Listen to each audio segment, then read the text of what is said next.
Luke and I have a long-time friend who has had a long-time struggle with depression. Talk about physical brokenness. Hard heritage, hard family life.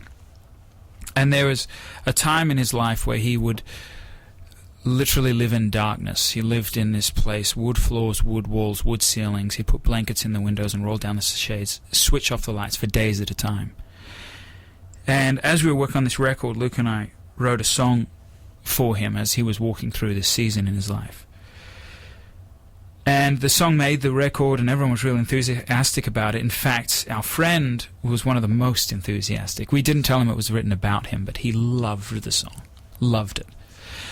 And we, as the story goes, we for months didn't share with him that we'd written it about him, or that we just kind of it was just his favorite song.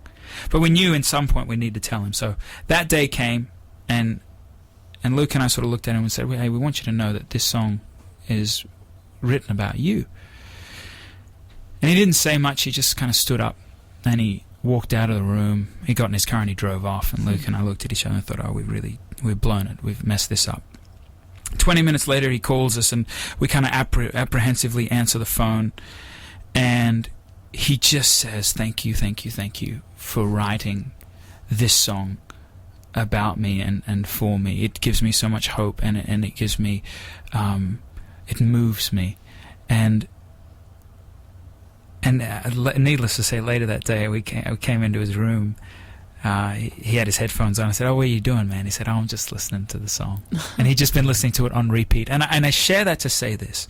And this is what you do, Amanda, every day, day in and day out. Music is powerful. I mean, we all know that. It has the power to alter your mood. It has the power to spur you on. It has the power to encourage you.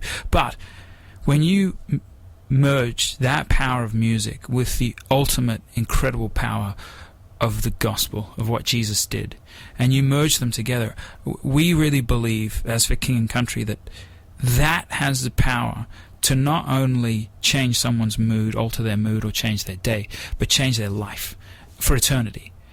And so we say that to spur you on in what you guys do, and say, well done, because I don't think you'll know the stories on this side of eternity, that the lives of the people that have pulled their cars over on the side of the road and wept, or the lives that you've turned around.